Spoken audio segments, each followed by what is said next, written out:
पिछली क्लास में बच्चों मिसलेनियस के सारे एग्जाम्पल हमने कंप्लीट कर लिए थे, है ना। कुछ पूछना है उसमें? और एक्सरसाइज 16.3 में अगर कोई और डाउट बचा हो तो बताइए, नहीं तो हम लोग आगे चलें। 16.3 में अगर कोई चीज पूछनी है आपको तो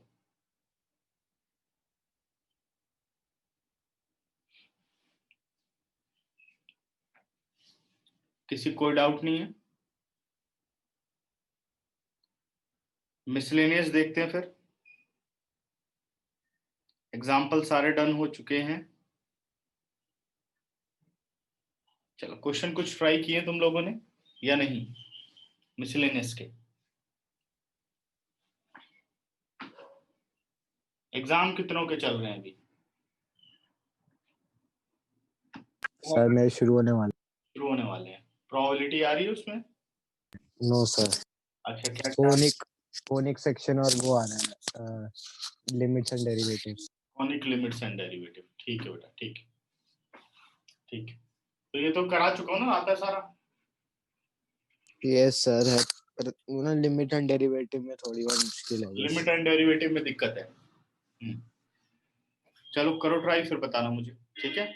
और बाकियों के एग्जाम स्नेहा? हाँ सर, मेरे चल रहे हैं। अच्छा, अभी एग्जाम है। साहिल?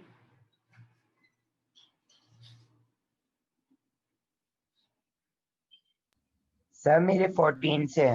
14 से क्या क्या आ रहा है? सर परम्यूटेशन, लीनियर हाँ, इक्वेशन ठीक और है। लिमिट्स। ठीक, परमुटेशन पढ़ लिया? नहीं सर, अभी मैं कुछ भी नहीं पढ़ लेक्चर पा रहा। भेजा था, वीडियो लेक्चर में पढ़ लेता थोड़ा बहुत। हाँ सर, लेकिन अब टाइम ही नहीं मिल रहा, घर में काम चल रहा है थोड़ा, इसलिए। थोड़ा ऐसे 15-15 मिनट निकाल करके देख ले उसको फटाफट, जो कि प्रॉब्लम आए तो मैं सॉल्व कर हाँ। सकूँ ना। ठीक है, चलो देखो। अब आ जाओ सभी, मिसलेनियस पर मैं सारे क्वेश्चन डिस्कस कर ले रहा हूं, तुम लोग देखते जाओ, कोई दिक्कत हो तो बताओ। ठीक है, मैं फर्स्ट क्वेश्चन पर आ रहा हूं बेटा। मिसलेनियस एक्सरसाइज हम लोग करने चल रहे हैं।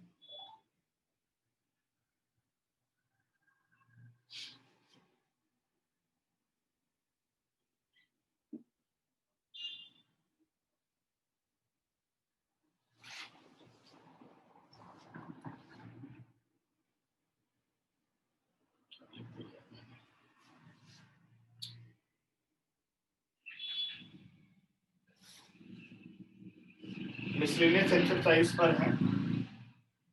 A box contain 10 marbles. A box contain 10 red marbles. Question number 1. Red marble हो गए 10 and 20 blue marbles. Blue marbles हो गए 20 and 30 green marbles. और उस बॉक्स के अंदर 30 ग्रीन मार्बल्स हो गए। ठीक है, बॉक्स में क्या क्या आ गए? 10 red marbles, 20 blue marbles and 30 green marbles. 5 marbles are drawn from the box. What is the probability that all will be blue? कह रहा 5 मार्बल निकाले गए, क्या प्रोबेबिलिटी है कि सभी मार्बल ब्लू हों? Let E one be the event all marbles are blue. तो प्रोबेबिलिटी ऑफ इवन, ये तो ना लिख लोगे सभी, मुझे लगता है इवेंट अब सभी डिफाइन कर ही लोगे। Let E one be the event all marbles are blue marbles. कह रहा हमने 5 मार्बल एक साथ निकाले, ध्यान रखना है कि 1 by 1 बोल रहा है, विद रिप्लेसमेंट, विदाउट रिप्लेसमेंट बोल रहा है, सक्सेसिवली बोल रहा है। सक्सेसिवली का भी मतलब होता है वन आफ्टर द अदर। ठीक है, तो यहां कुछ नहीं बोल रहा है, तो इसका मतलब साइमल्टेनियसली निकालेगा, मतलब एक साथ 5 मार्बल। अब box contain 10 red marbles, 20 blue marbles, 30 green marbles. 5 marbles are drawn from the box. What is the probability that all will be blue? इसका मतलब पांचों कहां से आए हैं, ब्लू मार्बल होने चाहिए। तो फेवरेबल में कितने हो गए, 20C5, 20 में से 5, और टोटल कितने हो गए, 30, 20, 50 और 10, 60, इट इज 60C5। दोनों सॉल्व कर लो, आंसर क्लियर। सेकंड पार्ट पर आता हूं। सेकंड पार्ट कह रहा है बेटा, at least one will be green. ये वाला पार्ट इंपॉर्टेंट है, at least one will be green. अगर इस चीज को आप निकालने चलोगे तो पहले आपको एग्जैक्टली 1 लेना पड़ेगा, फिर 2 के लिए, फिर 3 के लिए, फिर 4 के लिए, फिर 5 के लिए। देखो इसे मैं करके दिखाता हूं। Let E2 be the event, at least one will be green। कम से कम एक ग्रीन होना चाहिए, वो ये कह रहा है। अगर स्ट्रेट वे में हम इसको सॉल्व करें तो जो ये प्रोबेबिलिटी ऑफ E2 होगा, कह रहा है 5 मार्बल में कम से कम एक ग्रीन होना चाहिए। तो आप क्या करेंगे, एग्जैक्टली 1 ग्रीन मार्बल यानी 30C1 एंड 4 अदर 20 और 10, 30, इट इज 30C4 और होल अपॉन 60C5। या तो ये हो सकता है प्लस, या हो सकता है भाई 2 ग्रीन मार्बल हो जाए, 30C2 इंटू 30C3 और होल अपॉन 60C5। या हो सकता है 30C3 upon multiply with 30C2, क्योंकि 2 अदर हो गए और 3 ग्रीन हो गए, अपॉन 60C5। या 30C4 multiply with 30C1 upon 60C5। ठीक है। या हो सकता है प्लस 30C5, 30 के 30 ग्रीन हो जाए, अपॉन 60C5। अब देखो इसकी कैलकुलेशन कितनी ज्यादा है भाई। आप इसे कैलकुलेट करेंगे, फिर इसे कैलकुलेट करेंगे, फिर इसे कैलकुलेट करेंगे, और तब आंसर आपके पास आएगा। ऐसे क्वेश्चन का सबसे आसान तरीका क्या है, जब ये बोले ना at least one will be green, तो इसका मतलब होता है 1 minus none will be green. तो हमने क्या किया, और इसका सबसे बेस्ट मेथड क्या है, probability of E2 is equal to 1 minus probability of none will be green. At least one will be green है E2, तो 1 में से माइनस कर दो नन विल बी ग्रीन। भाई एक भी ग्रीन मार्बल नहीं है, तो क्या आ जाएगा, at least one will be green. 1 minus none will be green का मतलब है 20 और 10, 30। तो आपने कर दिया अदर 30C5, इसमें एक भी ग्रीन नहीं है, माइन अपॉन 60C5। मैं इसका आंसर भी कर रहा हूं, ठीक है। 30C5 minus 60C5। अब इसे हम करते हैं सॉल्व। 1 माइनस 30C5 को लिख दिया 30 फैक्टोरियल, 5 फैक्टोरियल इंटू 25 फैक्टोरियल, और whole upon 60 factorial upon 5 factorial. 60 minus 5, it is 55 factorial. 5 factorial and 5 factorial cancel out. 1 minus 30 को लिख सकते हो 30, 29, 28, 27, 26 और 25। मेरे ख्याल से कैलकुलेशन इसकी की नहीं गई है, पीछे आंसर चेक करना। 60, 59, 58, 57 और 56। Now 55 cancel out. 30 to the 60, ठीक है। 28 टू द 56। चेक करना बेटा, इसकी कैलकुलेशन होगी नहीं, पीछे वैसे छोड़ा होगा। देखो जरा, बाकी कैलकुलेशन अब तुम लोग कर लेना, छोड़ रहा हूं उसका। 29 टू द, ये भी कट कर सकते हैं, और कट कर सकते हैं हम 27 जा सकता है 3 9 जा 27 और 3 1 जा 3, 3 9 जा 27, 19। ठीक है कैलकुलेशन बेटा? जरा चेक करो। No sir. है ना, वैसे छोड़ा होगा 1 माइनस 30c5 अपॉन 60c5, है ना? Yes sir. हाँ, बाकी इसकी कैलकुलेशन वहां पर है, वो कर सकते हो। इसके आगे का तुम लोग कंप्लीट कर देना। समझ गए? तो हमेशा जब एटलीस्ट 1 विल बी ग्रीन आए तो ये वर्किंग आपको करनी है, नन विल बी ग्रीन। अब समझाता हूं, मान लो एटलीस्ट 2 विल बी ग्रीन होता तो 2 3 4 5 की तरफ जाना ठीक रहेगा या 1 माइनस करना ठीक रहेगा? एटलीस्ट का जो प्रोबेबिलिटी है बेटे, जैसे कह रहा है probability of getting all green, ठीक है, या एटलीस्ट 1 ग्रीन, तो हमेशा याद रखो कि प्रोबेबिलिटी बनती है 0 1 2 3 4 5। अगर 5 मार्बल निकाले गए हैं तो यहां प्रोबेबिलिटी है 0 1 2 3 4 5। ठीक है, 5 तक गई है। एक भी नहीं हो सकता, एक हो सकता है, 2 हो सकता है, 3 हो सकता है, 4 हो सकता है। जब उसने कहा एटलीस्ट 1 विल बी ग्रीन, तो यानी 1 2 3 4 5, और इन सब की प्रोबेबिलिटी होती है 1। इन सब की प्रोबेबिलिटी का जो टोटल होता है 1। ये रफ वर्किंग है।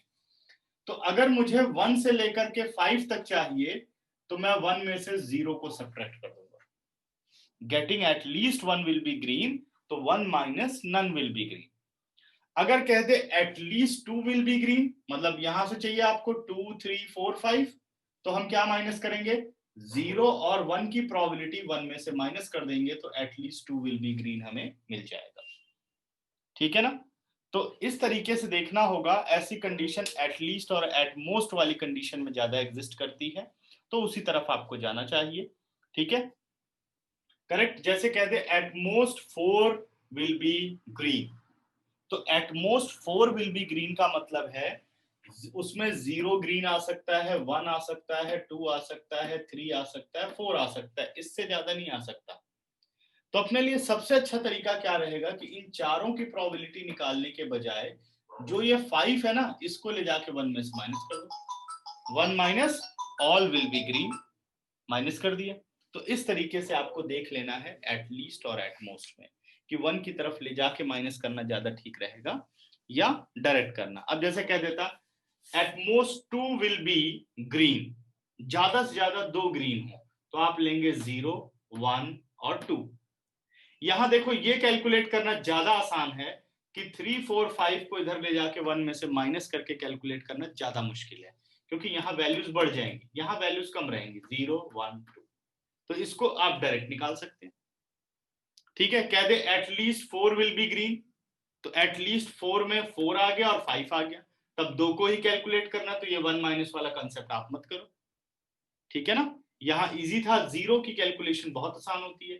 ठीक है, तो आप यहाँ पे क्या करें, यहाँ ले जाकर के आपने माइनस कर दिया। नन विल बी ग्रीन, तो नन विल बी ग्रीन में कौन से आ गए? 20 ब्लू और 10 रेड, यानी इस 30 में से कोई 5 निकले होंगे, वो माइनस कर दो, तो कम से कम एक ग्रीन बॉल तो आएगी आएगी। ठीक है बेटा, क्लियर? चलो 10 सेकंड दे रहा हूं, और इस पे कुछ पूछना हो तो बताइए, नहीं तो इसका स्क्रीनशॉट लो। हम चले अपने सेकंड क्वेश्चन पर। फर्स्ट हो गया, फर्स्ट का ये सेकंड पार्ट बहुत ही इंपॉर्टेंट पार्ट है।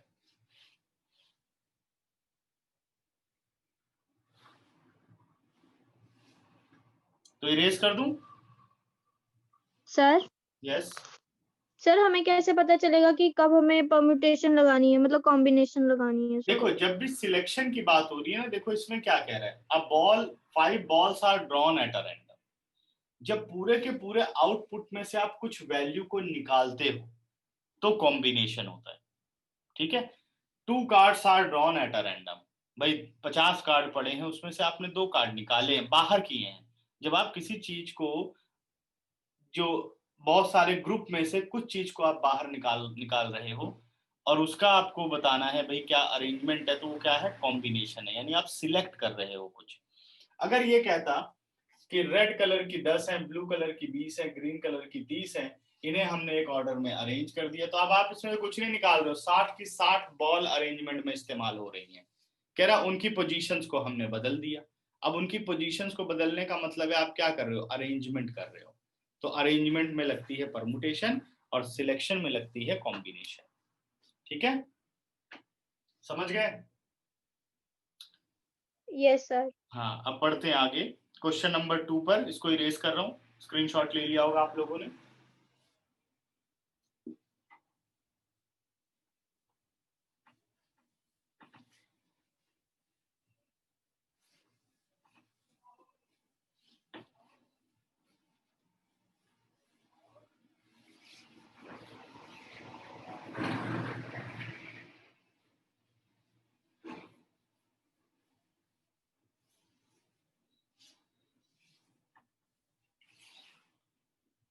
अगला क्वेश्चन है सेकंड बेटा, 4 कार्ड्स आर ड्रॉन। अब देखो यहां भी पता चल गया कि भाई 4 कार्ड निकाले जा रहे हैं।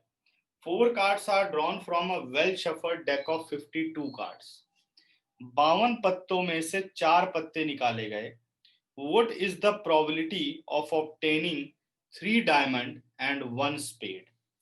3 डायमंड होने चाहिए और 1 स्पेड होना चाहिए। Question number 2, let A be the event when drawing 4 cards getting 3 diamond and 1 spade। अब डायमंड के टोटल कार्ड कितने होते हैं? 13 कार्ड होते हैं डायमंड के। तो हमें क्या चाहिए? 4 कार्ड में से 3 डायमंड होने चाहिए। तो आपने किया 13C3 और 1 स्पेड होना चाहिए। स्पेड भी 13 ही होते हैं, 13C1 और टोटल 52C4 हो जाएगी कैलकुलेशन। समझ गए क्वेश्चन नंबर 2?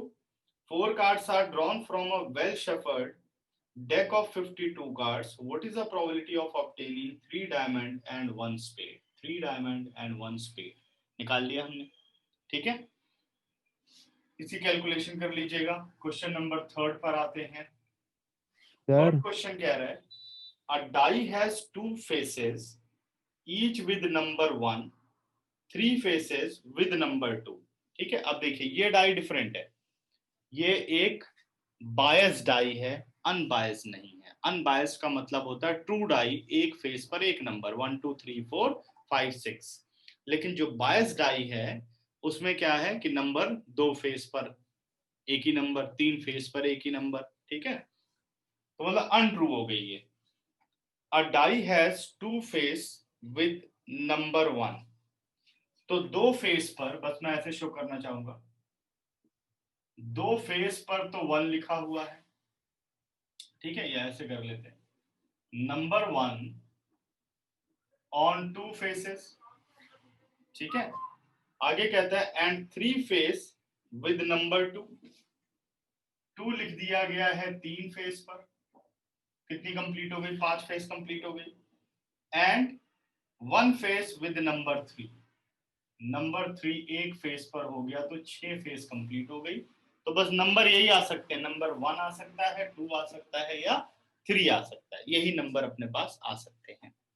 ठीक है, आगे कहता है कि if the die rolled once, अगर डाई को एक बार रोल किया जाए, determine probability of getting 2, probability of 1 और 3, प्रोबेबिलिटी ऑफ नॉट 3। तो जो सिंबल इसने यूज किया वही यूज कर लेते हैं।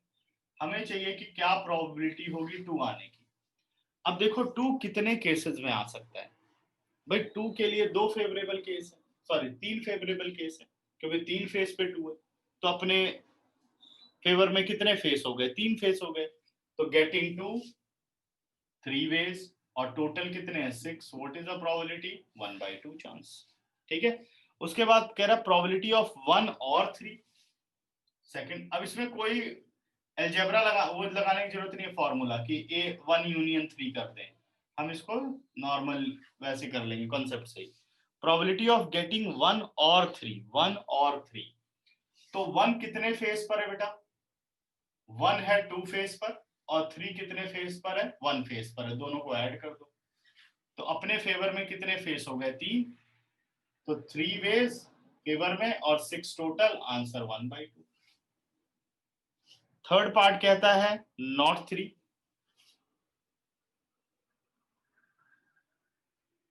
Probability of not getting 3। तो कौन सा फेस नहीं आना चाहिए? नंबर 3 नहीं आए तो ऐसा तो एक ही फेस है, यानी ये फेस नहीं आना चाहिए। बाकी के कितने बच गए? 5 फेस बच गए। तो व्हाट इज द प्रोबेबिलिटी? 5/6, 5 अपने फेवर में।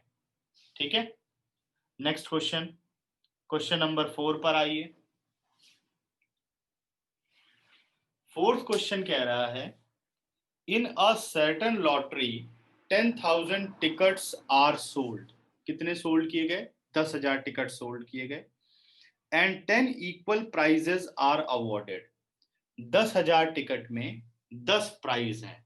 10 प्राइज का मतलब कितने टिकट पर प्राइज होंगे? 10 टिकट पर प्राइज होंगे। ठीक है ना। आगे कहता है what is a probability of not getting a prize if you buy 1 ticket. अगर आप एक टिकट खरीदते हैं और आपको प्राइज नहीं मिला, उसकी क्या प्रोबेबिलिटी है?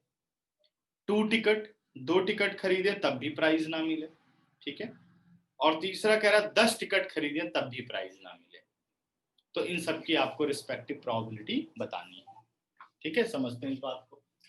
टोटल हमने बेचे 10,000 टिकट्स, या 10,000 टिकट अपने पास टोटल चॉइस थी। 10,000 टिकट में से 10 टिकट्स पर प्राइस थे। सही है, तो यानी 9,990 टिकट्स पर प्राइस नहीं थे। 9,990, 10 ऐड करो 10,000, इतने टिकट पर है not getting price.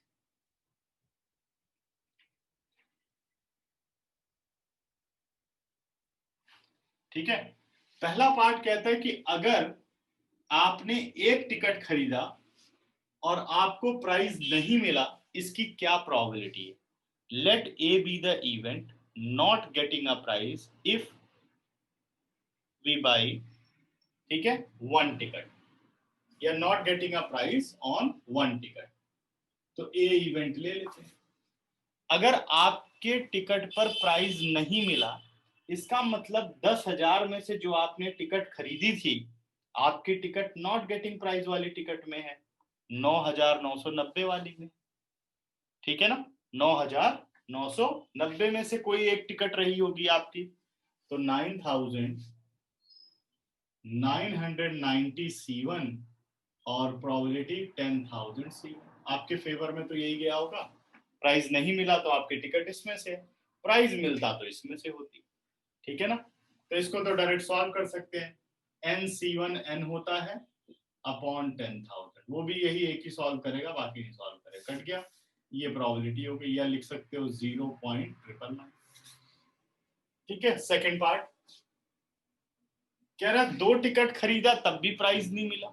Late B be the event by buying 2 tickets and not getting the prize. तो इसका मतलब 9,990 में से अब आपकी 2 टिकट हो गई और फिर भी आपको प्राइस नहीं मिला, यानी 10,000 में से भी आपकी 2 टिकट हो गई। ये प्रोबेबिलिटी हो गई। तीसरा केस कह रहा 10 टिकट खरीदा तब भी प्राइस नहीं मिला। Let C be the event by buying 10 tickets and not getting the prize. अभी आपकी 10 टिकट, एक भी बार आप यहाँ नहीं पहुंच पाए, फिर यहीं पर हुआ, प्राइस नहीं मिल रहा है, तो 9,990 C10 अपॉन 10,000 C10। ऐसे क्वेश्चन में कैलकुलेशन नहीं करते जहां की लार्ज कैलकुलेशन। ठीक है, तो फोर्थ क्वेश्चन भी हो गया खत्म। अब आ रहा हूं क्वेश्चन नंबर 5 पर। ये इंपॉर्टेंट क्वेश्चन है, फिफ्थ क्वेश्चन नंबर 5 कह रहा है कि out of 100 students 2 sections 40 and 60 are formed. ठीक है, 100 बच्चों में से हमने 2 सेक्शन बनाए, एक सेक्शन में 40 बच्चे और एक सेक्शन में 60 बच्चे हुए। 100 टोटल में 2 सेक्शन, एक में 40, मान लो सेक्शन 1 हो गया, और एक में 60, या आपका सेक्शन 2 हो गया, या सेक्शन ए और सेक्शन बी, एक ही बात है। Out of 100 students 2 sections 40 and 60 are formed. If you and your friend are among the 100 students, ठीक है, अब 2 बच्चों की बात कर रहे हैं, वो 2 बच्चे 100 में से हैं। ठीक है, उसके बाद कह रहे हैं What is the probability that you both enter the same section? भाई जब आप दोनों को अरेंज किया गया होगा, क्या प्रोबेबिलिटी है कि दोनों सेम सेक्शन में जाए? और क्या प्रोबेबिलिटी है कि दोनों डिफरेंट सेक्शन में जाएं। देखो समझते हैं इस बात को। Let A B the event both in same section. Same section में अगर गए होंगे तो या तो वो इन 40 में से 2 बच्चे होंगे या वो इन 60 में से 2 बच्चे होंगे। बीच में क्या आ रहा है? ईदर इन दिस सेक्शन और इन दिस सेक्शन। तो ये कौन सा केस है? प्लस वाला केस है कि भाई दोनों बातें सेटिस्फाई कर रही है सिचुएशन को। तो या तो वो 2 बच्चे 40 में से कोई 2 हैं, यानी 40 C2 अपॉन 100 C2, या तो ये प्रोबेबिलिटी बन सकती है, या 60 में से 2 हो सकते हैं 60 C2 अपॉन 100 C2। अब आते हैं डिफरेंट सेक्शन में। भाई 2 बच्चों को चूज किया गया, लेकिन एक सेक्शन फर्स्ट का था और एक सेक्शन सेकंड का था। तो let B be the event both in different sections. तो 40 C1 एक तो इस सेक्शन का बच्चा है, इंटू 60 C1 दूसरा इस सेक्शन का है, और total 100 C2। Total 100 C2। Clear? ठीक है, अब इनकी आपको कर देनी है कैलकुलेशन। 15 सेकंड दे रहा हूं। इन सभी क्वेश्चन में देखो कोई दिक्कत है तो पूछो, फटाफट समझो इसे। सर हाँ जी बेटा। सर टोटल आउट जो नीचे वाला होता है टोटल आउटकम में सर, वो उसमें 100 क्यों लिखा? सिंपल 100। देखो ऐसे हो गया इसके अंदर, मान लो हमने ग्रुप में 100 बच्चों को खड़ा कर रखा है और हमने क्या किया, 2 बच्चे निकाले। अब इसको ऐसे उल्टा सोचो, 2 बच्चे हमने निकाले, क्या प्रोबेबिलिटी है कि वो दोनों बच्चे सेम सेक्शन में? तो पहले आपने 2 बच्चे निकाले। अब 2 बच्चे कितने बच्चों में से निकाले? 100 में से। तो आपने कहा 100 C2। ये आपका टोटल एग्जॉस्टिव केस हो गया। अब कह रहा क्या चांस है कि वो दोनों इस सेक्शन में पढ़ते हो? इसका मतलब अपने फेवर में कौन से होने चाहिए? ये 40 में से 2 होने चाहिए। तो इसलिए आपका फेवरेबल केस बना 40 C2। कह रहा दोनों सेम सेक्शन के हों तो या तो वो दोनों यहां से हो सकते हैं या वो दोनों यहां से हो सकते हैं। तो इसलिए 40 C2 अपॉन 100 C2, क्योंकि पहले तो ये वर्किंग होगी ना, 2 बच्चे चूज किए गए 100 में से, तो 100 C2। बाकी का जो फेवरेबल है वो तो इस अब कंडीशन के अकॉर्डिंग लिया जाएगा न्यूमरेटर। अगला देखो, या तो इस सेक्शन के दोनों हो सकते हैं 40 60 C2 upon 60 C2 upon 100 C2। Plus क्यों लगा?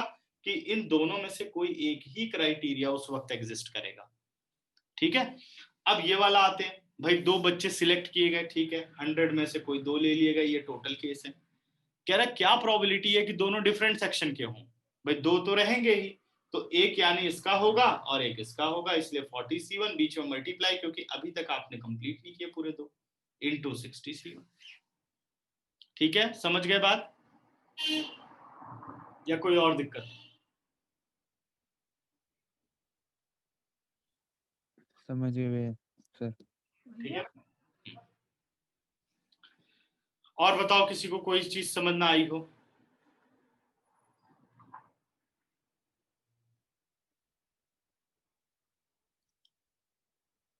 चलो फिर स्क्रीनशॉट लो, इसको इरेज करूं मैं।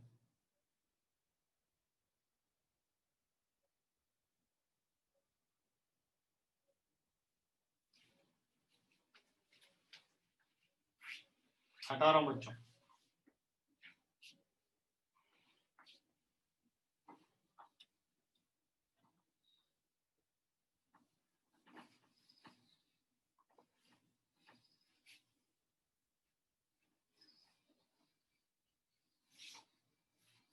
अगली क्लास से लीनियर इक्वेशन इन 2 वेरिएबल मैं फिर से पढ़ा रहा हूं, ठीक है?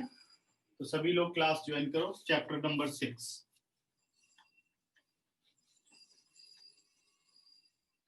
क्योंकि उसको मैंने सारा करा दिया था, बट अब उस बच्चे की प्रॉब्लम कम थी तो इसलिए ज्यादा प्रॉब्लम डिस्कस हुई नहीं है। तो मैं एक बार पढ़ा देता हूँ और तुम लोगों को अगर दिक्कत आए तो प्रॉब्लम डिस्कस करो, ठीक है ना? Chapter 6 linear equation in linear inequality, sorry. अब आते हैं 6 क्वेश्चन पर। ये भी बहुत ही अच्छा क्वेश्चन है, इंपॉर्टेंट है, इसे मार्क कर लो। क्वेश्चन नंबर 6 कह रहा है 3 letters are dictated अच्छा सिद्धांत, शायद आपने आपके पेरेंट ने जो है फी डिपॉजिट की है, बट बेटा मुझे जरा वो शेयर कर देना, नाम से मुझे लग रहा है, बट एक बार आप शेयर कर देना, उसका व्हाट्सएप शेयर कर देना, ठीक है ना? Okay sir. हाँ।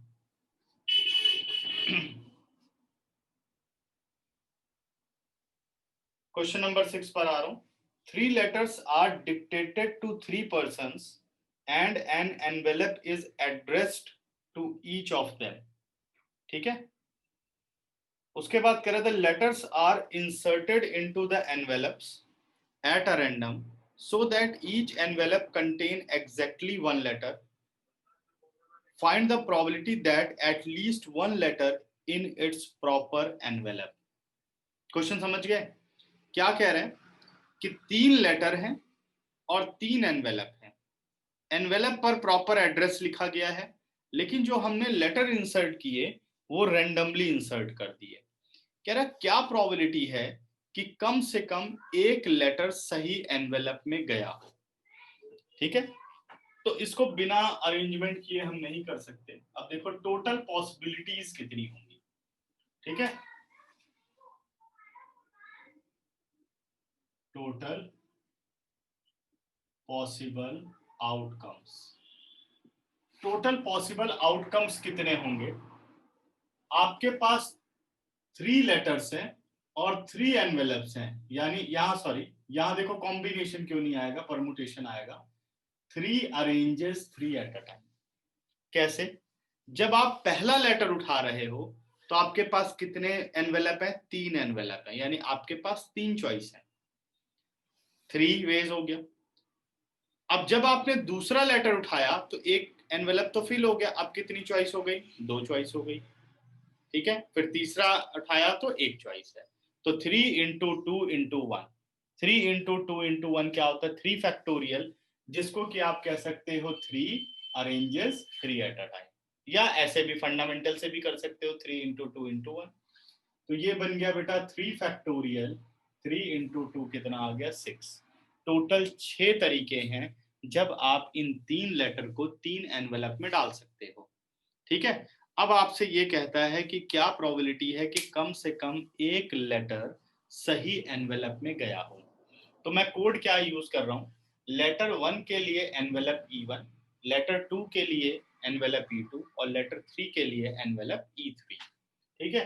तो मान लो एक लेटर सही एनवेलप में गया है, तो क्या हो सकता है? L1 E1, मान लो पहला लेटर सही में गया है तो एटलीस्ट 1 का मतलब एग्जैक्टली 1 पहले लेना पड़ेगा, ठीक है? L1 E1 हो सकता है तो L2 E3 होगा और L3 E2 होगा। ये मेरी बात समझ गए? मैंने ये माना कि एक लेटर सही एनवेलप में गया तो हो सकता है L1 E1 सही हो तो बाकी के पेयर नहीं होंगे सही। अगर सेकंड लेटर सही एनवेलप में गया हो L2 E2 तो क्या होगा? L1 E3 यानी गड़बड़ हुआ होगा, या L2 E1 गड़बड़ हुआ होगा, ठीक है? एक मिनट गलत हो गया ना, L2 L3 E1, L3 E1 हुआ होगा। अगर L3 E3 सही एनवेलप में गया होगा तो यानी L1 E2 में गया होगा और L2 E1 में चला गया होगा, ठीक है? इससे ज्यादा केस नहीं हो सकते exactly 1 letter in right envelope, है ना? या तो पहला हो सकता है, या तो दूसरा हो सकता है, या तो तीसरा। हम एटलीस्ट की बात कर रहे हैं, एटलीस्ट 1। एटलीस्ट 1 में क्या क्या केस आएंगे? या तो 1 या 2 और मैक्सिमम यहाँ 3 है तो तीनों सही में जा सकते हैं। अब मानते हैं कि 2 लेटर सही एनवेलप में गए हैं, सपोज L1 E1 सही गया हो और L2 E2 सही गया, तो तीसरा तो अपने आप ही सही हो जाएगा। या L3 E3 सही में गया हो, L2 E2 में है तो L1 E1 बिल्कुल ठीक पहुंचेगा, ठीक है ना? अगर 2 सही एनवेलप में गए तो तीसरा तो अपने आप ही गया, तो इससे ज्यादा तो केस हो ही नहीं सकते एटलीस्ट 1 के। तो कितने बन गए? 1 2 3 4 5 6 7 8 9 10 11 12। तो ये 12 केस नहीं है। पैटर्न क्या है? 1 पैटर्न, 2 पैटर्न, 3 पैटर्न और 4 पैटर्न। ऐसे 4 अरेंजमेंट हो सकती हैं जब कम से कम एक लेटर सही एनवेलप में जाए। तो what is the respective probability? let A be the event at least one and letter in right envelope. तो it is 4/6, 2 2s are 4, 2 3s are 6. इस क्वेश्चन पर पहले मैं डिस्कशन करूंगा, तब हम आगे चलेंगे। ठीक है, बताइए बच्चों, किसको किसको नहीं समझ में आया या कोई कुछ क्वेश्चन पूछना चाहता है? सर परमुटेशन क्यों लगाया? परमुटेशन इसलिए लगाया बेटा कि जैसे मान लीजिए आप देखो सारे के सारे यूज हो रहे हैं, 3 लेटर इस्तेमाल हो रहे हैं और 3 एनवेलप इस्तेमाल हो रहे हैं। ऐसा नहीं कह रहा है कि 2 letter are selected at a random, ऐसा तो नहीं बोला ना। From 3 2 letters are selected at a random. अगर ऐसा बोलता तो 3C2, तब तो ये आपका कॉम्बिनेशन है। लेकिन यहाँ ये कह रहा है कि आपको 3 लेटर दे रखे हैं और उन लेटर्स को आपको एनवेलप में डालना है। देखो टोटल 6 आर्टिकल्स हैं और 6 के 6 यूज हो रहे हैं। पहली बात तो ये समझ लो। अब आते हैं प्रैक्टिकली। मान लो आपने पहला लेटर उठाया तो आपको एनवेलप चूज करने हैं ना। कितनी चॉइसेस हैं आप बताइए? 3 चॉइसेस हैं। आप चॉइस कर रहे हो, आप सिलेक्ट नहीं कर रहे हो, चॉइस कि भाई 3 में से कोई भी ले सकते हैं। 3 वेज एक लेटर के लिए हैं। फिल हो गया। अब एक लेटर और एक एनवेलप दोनों हट गए। अब दूसरा आपने उठाया, अब कितनी चॉइसेस है दूसरे के लिए? 2 एनवेलप है तो 2 चॉइसेस है। ठीक है, तो ये एक हो गया। फिर तीसरा उठाया तो एक चॉइस। तो अब फंडामेंटल प्रिंसिपल क्या होती है? Number of ways for first into second into third, 3 into 2 into 1। इसको क्या कहते हैं हम? Permutation, arrangement. 3 इंटू 2 इंटू 1 आ गया 6, और 3 into 2 into 1 is what? 3 factorial. और यहाँ अरेंजमेंट को परमुटेशन में कैसे शो करते हैं? 3 letters, how many arranges at a time? 3 envelope के साथ अरेंज हो रहे हैं तो 3p3 लिख सकते हैं आप। ठीक है, और इसे नहीं लिखना चाहो तो ऐसे लिखो 3 into 2 into 1 by using fundamental principle of counting. Okay, और बताओ, और पूछो, कोई दिक्कत नहीं समझ में आई तो? सर सिलेक्शन नहीं हो रहा है यहाँ पर, क्योंकि हम तो सिलेक्ट कर रहे हैं एक के यहाँ साथ एक, एक सिलेक्शन के नहीं साथ हो, एक। सिलेक्शन का मीनिंग हो गया कि जैसे मान लो आपने एक एनवेलप उठा लिया, अब आप प्रोबेबिलिटी कर ही नहीं रहे, अब खत्म, वो 2 का कोई काम नहीं है। क्या ऐसा हुआ यहाँ पे? जैसे आप नहीं कार्ड में से एक डायमंड निकाल लेते हो, तो एक कार्ड आपने 52 में से निकाल लिया, अब बाकी का काम खत्म। अब दोबारा आप कार्ड के लिए नहीं जा रहे हो या कोई अरेंजमेंट आप नहीं कर रहे हो। ठीक है, यहां पे जो वर्किंग हो रही है, यहां वर्किंग हो रही है कि देखो, number of ways for first letter, आप इसको समझिए, number of ways for first letter 3। ये तो गलत नहीं है ना? पहले लेटर के लिए 3 चॉइस है भाई, 3 एनवेलप आपके सामने पड़े हैं। Number of ways for the second letter is 2, अब 2 थे। Number of ways for third letter is 1। अब बताओ टोटल पॉसिबल वेज। तो टोटल पॉसिबल वेज क्या होते हैं? 3 इंटू 2 इंटू 1 मल्टीप्लाई कर लिया। ऐसे भी आप कर सकते हैं, गलत नहीं है। अब देखो क्या हो रहा है, अरेंजमेंट ही तो हो रही है। Yes sir. हाँ, समझ गए? या ऐसे समझ लो, मान लो इस तरीके से लिया मैंने, ऐसे 3 एनवेलप रख दिए, 3 एनवेलप रख दिए, 3 आपने लेटर ले लिए, करेक्ट। अब चूज वाली बात पे नहीं आ रहा हूं। आपने उन 3 लेटर को ऐसे रैंडमली कर दिया, तो क्या हुआ? एक इधर, एक इधर, एक इधर, या आप ऐसे घुमा दो, फिर एक इधर, एक इधर, एक इधर। अब देखो क्या कर रहे हो आप, बताओ, कुछ सिलेक्ट कर रहे हो या आप लेटर को ऐसे अरेंज करते जा रहे हो कि नहीं ये इसको इस एनवेलप में डाल देता हूं, अरेंज। इसको इस एनवेलप में डाल देता हूं। तो अरेंजमेंट चल रही है ना इस क्वेश्चन में, तो इसलिए यहाँ परमुटेशन है ना। क्लियर? और बताइए बच्चों, किसी को दिक्कत इस क्वेश्चन में? अच्छा, अब मैं आता हूं बच्चों क्वेश्चन नंबर 7 पर आते हैं। 7th क्वेश्चन कह रहा है, if A and B are 2 events such that probability of A is 0.54 or probability of B is 0.69, probability of A intersection B, ये आ गया 0.35। ठीक है, हमें चाहिए probability of A union B। पहला, probability of A union B which is PA plus PB minus PA intersection B. PA plus PB minus PA intersection B. PA is 0.54 PB is 0.69 और intersection हो गया 0.35। तो 0.54 plus यहाँ 4 आ गया और यहाँ 3, 0.34 हो गया। ठीक है ना, अब इन्हें ऐड कर लो तो 0.88। इसी तरीके से अब सेकंड पार्ट पर आते हैं। प्रोबेबिलिटी ऑफ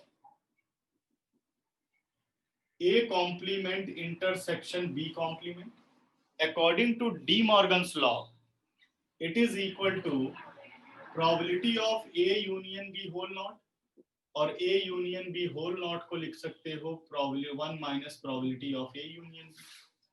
अब A union B की क्या वैल्यू है? A union B की वैल्यू आप निकाल चुके हो 0.88। 0.88 अब कर लेते हैं subtract. 10 out of 8 2, 9 out of 8 1, 0.12। ठीक है, next probability of A and not B, third part, probability of A and not B। तो इसकी प्रोबेबिलिटी कैसे निकलती है?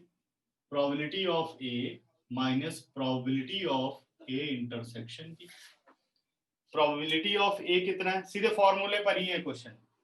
0.54 minus A intersection B 0.35। Subtract करो तो 14 out of 5 9, 4 out of 3 1, 0.19। Now part 4, probability of B intersection A not. तो क्या बनेगा? Probability of B minus probability of A intersection B। Probability of B कितना हो गया? 0.69 और A इंटरसेक्शन B 0.35।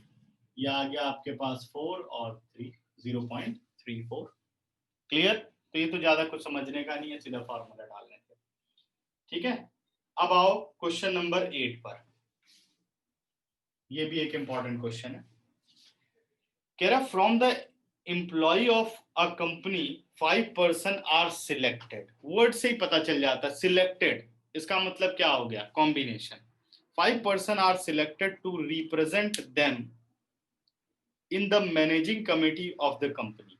ठीक है, उसके बाद कह रहा है particulars of 5 person are as follows. उन 5 लोगों के पर्टिकुलर्स देखो क्या है। हरीश मेल है और एज 30 ईयर है।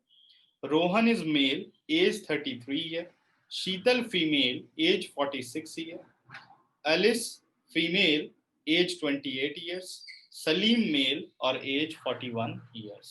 ठीक है, a person is selected at a random. सबसे पहले ध्यान दो, a person is selected at a random. कितने में से? 5 में से। तो टोटल केस क्या हुआ? 5C1। A person is selected at a random. ठीक है, उसके बाद कह रहे हैं from this group to act as a spoke person, what is the probability that the spoke person is either male, या तो वो मेल होना चाहिए और ओवर 35 होना चाहिए, या तो मेल हो या तो एज 35 से ऊपर हो। जरा चेक करो कितने मेल हैं। तो आपके पास एक हरीश हो सकता है, रोहन हो सकता है और सलीम हो सकता है। ये 3 में से हो सकता है। और एज ओवर 35 ईयर। तो 35 ईयर ओवर सलीम भी है, लेकिन बट वो इंक्लूडेड हो चुका है तो उसको दोबारा नहीं लेना।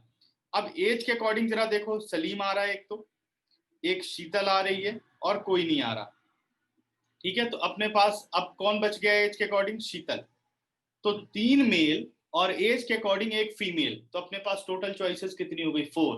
What is the probability? 4/5। तो यहां पर अगर मैं प्रोबेबिलिटी की बात करूं तो प्रोबेबिलिटी हो जाएगी 4/5। एक एक किया था ना, या तो ऐसे कर सकते हो 4C1, 4 में से कोई एक और 5 में से कोई एक, ऐसे भी इसको लिख सकते हो।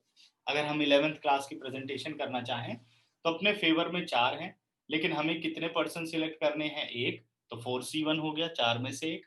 और टोटल 5 थे, हमें कितने सिलेक्ट करने थे? 5 में से एक, तो 5C1 हो गया। ऐसा भी कर सकते हैं। 4C1 इज 4, 5C1 इज 5, इसलिए 4/5। ठीक है, अच्छा क्वेश्चन नंबर 9 पर आ रहा हूं। पहले यहाँ क्वेश्चन नंबर 10 कर लेते हैं, फिर 9 करते हैं। 9 भी बहुत इंपॉर्टेंट क्वेश्चन है। सर क्वेश्चन हाँ जी। सर आइदर में प्लस नहीं लगाते बीच में, जैसे 3C1 वो चीज बेटे और मैंने इसने 5C। कर दिया ना, देखो इसने ऐसे नहीं किया कि इधर 3 और 4 नहीं बोला, वो एटलीस्ट कहता तब ऐसा होता। वो यूनियन अगर हम मेथड लगाते ना तो ऐसे करते, probability of A plus probability of B minus probability of A intersection B. अगर मैं इस क्वेश्चन को ऐसे लेता, let A B the event a male is selected, B be the event age over 35 year is selected, अगर मैं question को ऐसे लेता, ठीक है ना, तो अपने पास दो केस मैंने बना लिए, एक या तो मेल सिलेक्ट हुआ है, दूसरा ले लिया या तो एक 35 ईयर के ऊपर एज वाला पर्सन सिलेक्ट हुआ है। तो अगर मैं यहां ए के सेट में लिखता तो वहां पर आ जाता हरीश, रोहन और सलीम, और जो बी का सेट होता उसमें आती शीतल और सलीम। ए इंटरसेक्शन बी जब मैं निकालता तो क्या आता, सलीम। अब मुझे चाहिए probability of A union B, इधर का केस हो गया ए यूनियन बी, तो लिखते हैं हम P A plus P B minus P A intersection B. तो पी ए की प्रोबेबिलिटी क्या होती, 4 लोग हैं, 3 है सॉरी 3/5 प्लस पी बी कितना हो जाता 2/5 माइनस 1/5, करो यही आंसर आएगा। मैंने क्या किया, इस क्वेश्चन को डायरेक्ट किया। कैसे, मैंने कहा कि हमें एक पर्सन सिलेक्ट करना है, तो उस ग्रुप में कौन कौन आ सकता है, उस ग्रुप में सारे मेल आ सकते हैं या 35 साल के ऊपर वाले लोग आ सकते हैं। तो मेल वाले में सलीम तो ऑलरेडी काउंटेड हो गया, वो मेल भी है और 35 साल से ऊपर भी है, तो कॉमन में आ गया सलीम पहले ही 3 में। अब बस एक एक्स्ट्रा अपने पास हो गई शीतल, उसको ऐड कर लिया, तो अपने पास 4 चॉइसेस है। मैंने सिंपल प्रोबेबिलिटी के वे से किया, अपने पास टोटल 4 चॉइसेस है और सिलेक्शन एक की करनी थी, तो अवेलेबल कितने थे 5, तो टोटल केस कितने बन गए 5C1, 5 में से एक को सिलेक्ट किया। फेवरेबल कितने होने चाहिए, 4 में से कोई एक, इसलिए 4C1। मैंने ऐसे क्वेश्चन को किया। तो वो जो और वाला केस है ना, ऑलरेडी इसमें ऐड कर चुका हूं, 3 ऑलरेडी मेल है और ओवर एज 35, तो वो एक फीमेल बची थी, उसको इसमें ऐड कर दिया, तो पहले एडिशन हो चुकी है इसमें। ठीक है ना, क्लियर। अब मैं 10th पे आ रहा हूं, थोड़ा और समझो, देखते हैं, दिक्कत हो तो फिर बताना। 10th क्वेश्चन कह रहे हैं, the number lock of a suitcase has 4 wheel, the number lock of a suitcase has 4 wheel, each leveled with 10 digit, that is 0 to 9. The lock opens with a sequence of 4 digit with no repeat.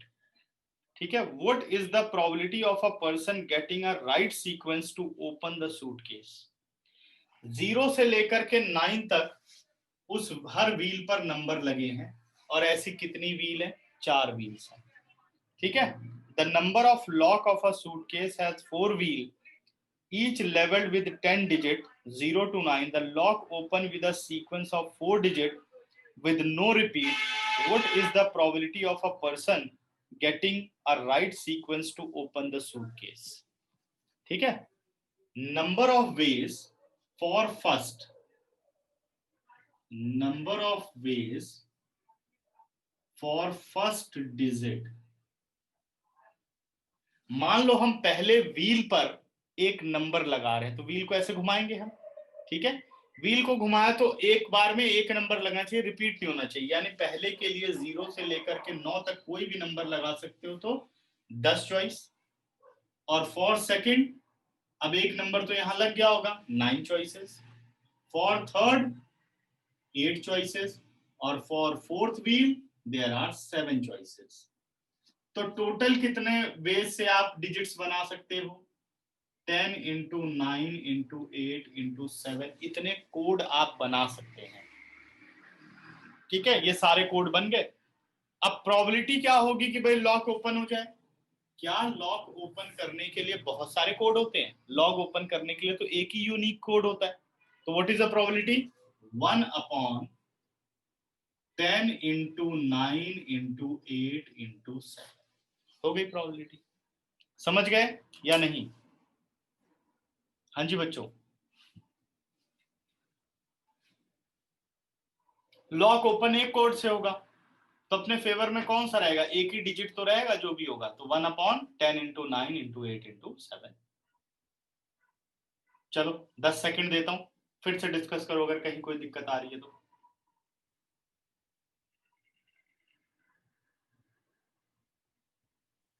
Sir probability में 1 तो ना आना चाहिए, वो 10p4 नहीं आना चाहिए, 10p4।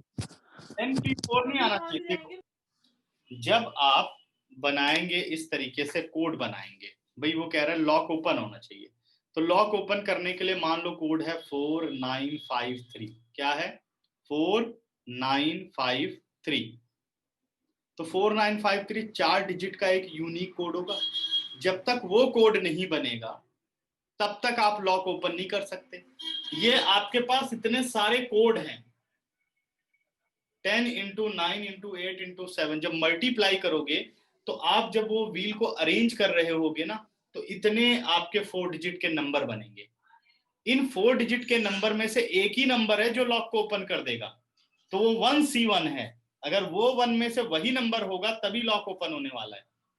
इसमें से कोई एक नंबर नहीं होगा, तब तो हर एक पे खुल जाएगा। अगर ये कह दो कि इस पूरे नंबर में से कोई एक नंबर है, तब तो जो भी नंबर मिलाओगे लॉक खुल जाएगा। ऐसा होगा? तो वो एक यूनिक नंबर है, अगर वही मिला तब आप जाकर के लॉक को ओपन कर पाएंगे, नहीं तो आप लॉक को ओपन नहीं कर पाएंगे। तो 1/10 इंटू 9 इंटू 8 इंटू 7। सर आप उन्हें वो लिख देते ना 10p4 नीचे। ये जो 10p4 यहाँ पर बात हो रही है, यस। हाँ 10p4 ले सकते हैं 10 में, लेकिन इसको आप प्रॉपर वे में करिए तो हर व्हील की अरेंजमेंट अलग है।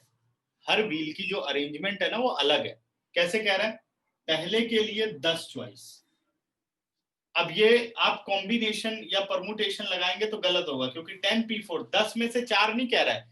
यहां 10 में से कोई 4 डिजिट चूज करने के लिए नहीं कह रहा है। ये कह रहा है एक व्हील ये है जिसपे 0 से लेकर के ऐसे 10 तक नंबर लगे हुए हैं। फिर दूसरा व्हील, इस पे 0 से लेकर के 10 तक नंबर लगे हुए हैं। तीसरा व्हील, ये देखिए ऐसे, ठीक है ना। अब हर एक व्हील इंडिपेंडेंट है, भाई इस पे कौन सा नंबर आएगा ये इंडिपेंडेंट है। तो यानी इसके लिए 10 तरीके हैं ना, 10 में से कोई एक नंबर ये रहा, इसलिए 10। 10 चॉइसेस हैं यहाँ पे नंबर लगाने की।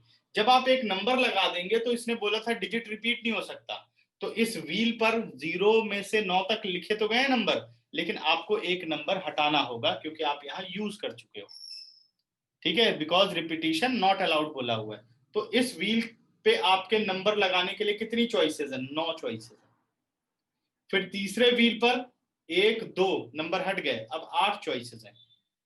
अब चौथे व्हील पर इसका नंबर नहीं ले सकते, ये नंबर नहीं ले सकते, ये नंबर नहीं ले सकते, यानी 10 नंबर में से 3 नंबर हटा दो, 7 ही नंबर आप यूज कर सकते हैं। तो what are the total ways? सबको मल्टीप्लाई कर दिया। इतने आप बना सकते हैं कोड। तो वो आपका आ गया। हाँ ये सारे कोड हम बनाते गए, लेकिन ओपन कैसे होगा? उसके ओपन होने की क्या प्रोबेबिलिटी है? इन सभी में से कोई एक डिजिट है और वो यूनिक है, वो तो एक ही होगा ना, उसकी कोई चॉइस नहीं है। इसलिए फेवर में कितने हुए? एक ही चॉइस है फेवर में, तो इसलिए 1 फेवरेबल अपॉन टोटल। आप समझ गए? Yes sir. सर क्वेश्चन 9 छूट गया शायद से। आप क्वेश्चन 9 करा देंगे, वो इसीलिए मैंने छोड़ा था, स्पेस नहीं था ना, 9 थोड़ा बड़ा है क्वेश्चन। ठीक है 9 चलो अच्छा एक बार तुम लोग ट्राई करना, नहीं तो अगली क्लास में 9 करेंगे और फिर चैप्टर 6 करेंगे। ठीक है ओके। ओके चलो बाय बच्चों।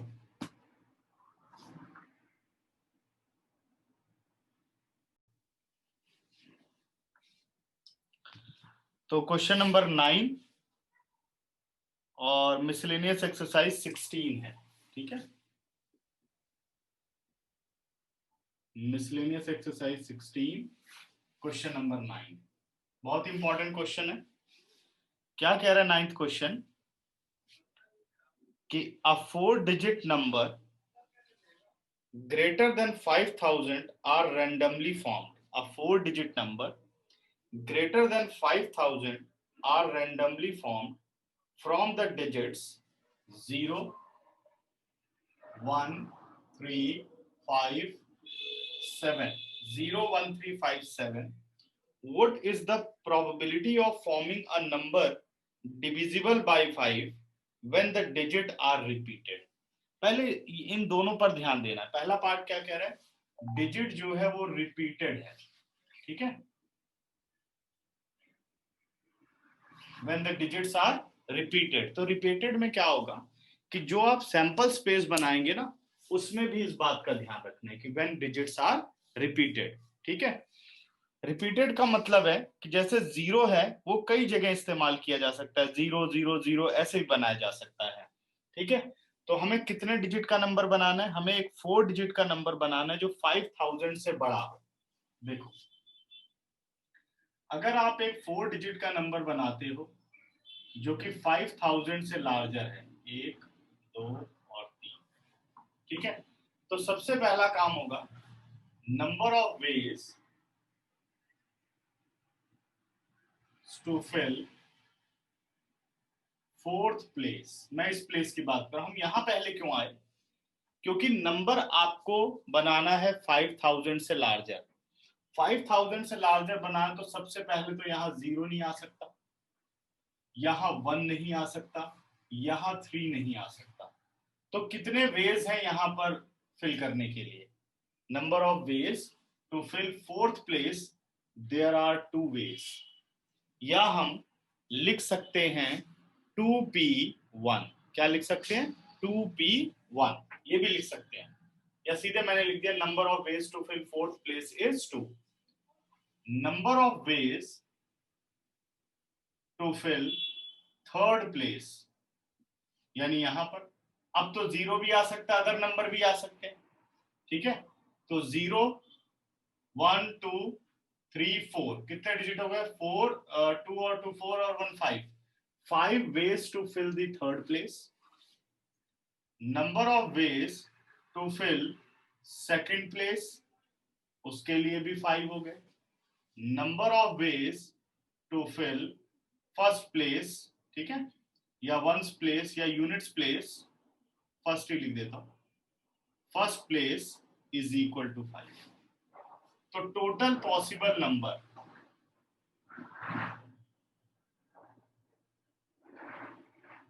टोटल पॉसिबल नंबर्स क्या हो गए, 2 into 5 into 5 into 5, 125 into 2, 250 total अपने पास नंबर बन गए। कितने बन गए, 250।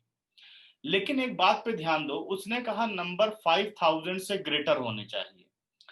अगर रिपीटिशन अलाउड है तो यहाँ 5 लिखने के बाद इन तीनों बॉक्स में 0 आ सकता है, यानी अब क्या बन सकता है 5000, तो उसने तो कहा ग्रेटर देन 5000, तो ये 250 नंबर ग्रेटर देन 5000 और एक नंबर 5000 भी है, यानी 250 में नंबर 5000 से बड़े भी हैं और 5000 के बराबर भी है।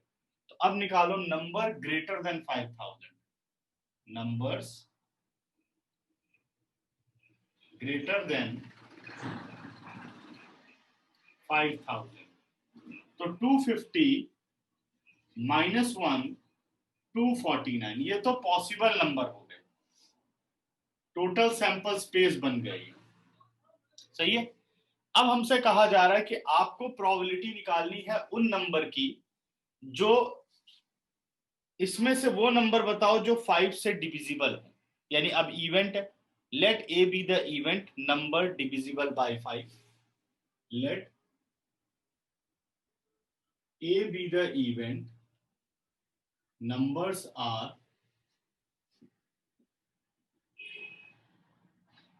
divisible by 5। अब नंबर 5000 से बड़े होने चाहिए, ठीक है बेटे, और 5 से डिविजिबल होने चाहिए, ठीक, 4 डिजिट हो गए। नंबर 5000 से बड़े होने चाहिए, वो इसमें है, और 5 से डिविजिबल होने चाहिए। अब दो जगह रिस्ट्रिक्शन हो जाएगी, एक तो यहां पर और एक यहां पर, डिविजिबिलिटी के लिए तो दो जगह हो गई, रिपीटिशन अलाउड है, ओके। तो यहां कितने वेज हो गए, अब प्रॉपर इसको लिख लेना, 2 ways to fill this place, यानी यहां 5 या 7 आ सकता है। और यहां कितने वेज हो गए, अगर 5 की डिविजिबिलिटी आप देखो तो यूनिट्स प्लेस पर या तो 0 होना चाहिए या 5 होना चाहिए, तो नंबर 5 से डिविजिबल होता है। तो 2 ways to fill this place, सही है ना, क्लियर हो गया। अब यहाँ पे दो क्राइटेरिया आपको बताना है कि नंबर 5000 से बड़ा, यानी वो इसमें से ही आप ढूंढ रहे हो, एंड डिविजिबल बाय 5। तो 5000 से बड़ा करना है तो 5 और 7 में से कोई भी एक ही नंबर लगेगा यहाँ पर, तभी 5000 से बड़ा होगा, क्योंकि उसके अलावा अगर नंबर स्टार्ट होगा किसी से भी तो 5000 से स्मॉलर हो जाएगा। और क्योंकि डिविजिबल है 5 से, तो यहाँ पर भी ध्यान रखना होगा। अब रिपीटिशन अलाउड है, तो इसलिए आप यहाँ 5 और यहाँ पर भी 5 का इस्तेमाल कर सकते हो। तो 2 ways for this and 2 ways for that. और बीच में रिपीटिशन अलाउड है, तो 5 के 5 नंबर आप इस्तेमाल कर सकते हो। तो टोटल नंबर कितने बन गए? Total numbers divisible by 5। तो ये हो गया बेटा 2 × 5 × 5 × 2। अभी भी कितना हो गया? 100। अब यहां पर भी वो वाली सिचुएशन है कि यहां पर भी एक नंबर ऐसा बन सकता है जो 5000 हो, 5 रख के सब जगह 0 हो गया, तो 5000 हो गया। ठीक है, तो अब निकालना है numbers divisible by 5 and greater than 5000 is equal to 100 minus 1, 99. So what is the probability of A? Probability of A is 99 upon 249. ठीक है, तो 3 पे जा रहे हैं, 3 3 9, 3 3 9, 3 8, 3 3 9। आंसर आ गया 33 upon 80। इसके आगे कटेगा नहीं। ठीक है, अब मैं इसके सेकंड पार्ट पे आ रहा हूं। सेकंड पार्ट कहता है the repetition of the digit is not allowed. ठीक है, रिपीटिशन इज नॉट अलाउड। ठीक है, तो अब आ गया अपने पास नॉट रिपीटेड। तो इस केस में कैसे बनेंगे? नॉट रिपीटेड के केस में पहले टोटल सैंपल स्पेस देखो। लिखने का तरीका तुम लोगों ने देख लिया, अब इसको मैं थोड़ा शॉर्टकट में कर दूंगा। अगर हम यहां पर बात करें तो स्टार्ट हम यहीं से करेंगे, रिपीटिशन अलाउड नहीं है। Number of ways for fourth place is 2। या तो 5 आ जाएगा या तो 7 आ जाएगा। ठीक है, 2 दोनों में से कोई एक नंबर यहां पे लग जाएगा। अब कितने नंबर बच गए? 2 4 5 टोटल थे, अब 4 बच गए। या अब कोई प्रॉब्लम नहीं है। Number of ways to fill this place 4, number of ways to fill that place is 3, और for last it is 2। ठीक है, तो टोटल पॉसिबल नंबर, अब तो 5000 बन ही नहीं सकता क्योंकि 0 0 0 रिपीट ही नहीं हो सकता, तो 5000 बनेगा क्यों? तो नंबर्स आ गए, टोटल नंबर्स आ गए 2 × 4 × 3 × 2। तो 2 2 द 4, 4 4 द 16, 3 द 48। अब इवेंट्स लेते हैं कि नंबर 5000 से बड़े होने चाहिए, ठीक है, नॉन रिपीटेड होने चाहिए और 5 से डिविजिबल होने चाहिए। अब यहां पर अब बनाते हुए हमें केयरफुल होना होगा कि अगर मान लो भाई नंबर डिविजिबल बाय 5 है, तो यूनिट्स प्लेस पर या तो 0 हो सकता है या तो 1 हो या तो 5 हो सकता है, तो 0 हो गया। अगर यूनिट्स प्लेस पर 0 है तो यहां पर आपके पास 2 वेज हैं। कौन से? या तो 5 रख सकते हो या तो 7 रख सकते हो। तो 2 ways to fill this place लिखना है when 0 at units place। तो 2 ways for this। और रिपीटिशन नॉट अलाउड है, तो देखिए क्या हुआ, एक 0 यूज हो गया और इन दोनों में से एक नंबर यूज हो गया, यानी 5 में से 2 नंबर यूज हो गए। अब कितने बचे? 3 ways to fill this place and 2 ways to fill this place। तो टोटल पॉसिबल नंबर, तो नंबर कौन से हो गए ये? 2 × 3 × 2, 12 नंबर्स बन गए। ठीक है, 12 नंबर तो वो बने जब यूनिट्स प्लेस पर 0 है। अच्छा, और नंबर क्या बन सकता है? अगर यूनिट्स प्लेस पर 5 आ जाए तब भी नंबर डिविजिबल बाय 5 बनेगा। देखो यूनिट्स प्लेस पर क्या आ गया? 5। अगर यूनिट्स प्लेस पर 5 आ गया तो आपके स्टार्टिंग प्लेस पर सिर्फ 7 आ सकता है। यानी ये दोनों फिक्स हो गए, 2 नंबर निकल गए, तो यहां हो गया 3 ways to fill this place and 2 ways for that। अब नंबर कितने बन गए, 3 into 2 6। टोटल नंबर कितने बन गए, टोटल नंबर बन गए 12 plus 6 यानी 18। What is the probability, 18 upon 48। 6 3 are 18, 6 8 are 48। Answer is 3/8। ठीक है, 15 सेकंड देता हूं, ध्यान से समझ लो, और कोई क्वेश्चन दिमाग में बनता है तो पूछो उसे। देखो फटाफट।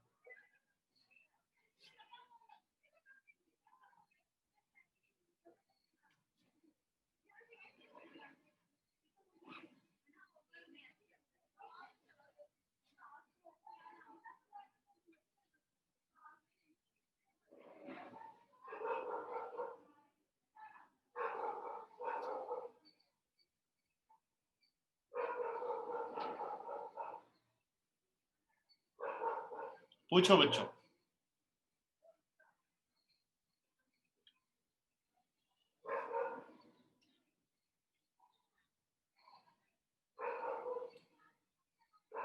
कोई डाउट नहीं, क्लियर?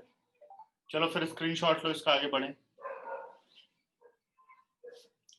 अब मैं पढ़ा रहा हूं तुम लोगों को चैप्टर 6 करा दूं, लीनियर इनइक्वालिटी।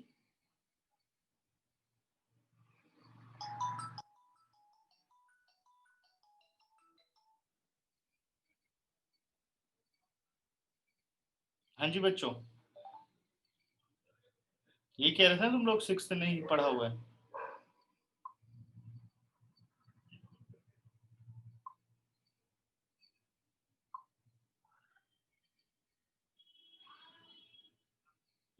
इरेज कर रहा हूं बच्चों फिर।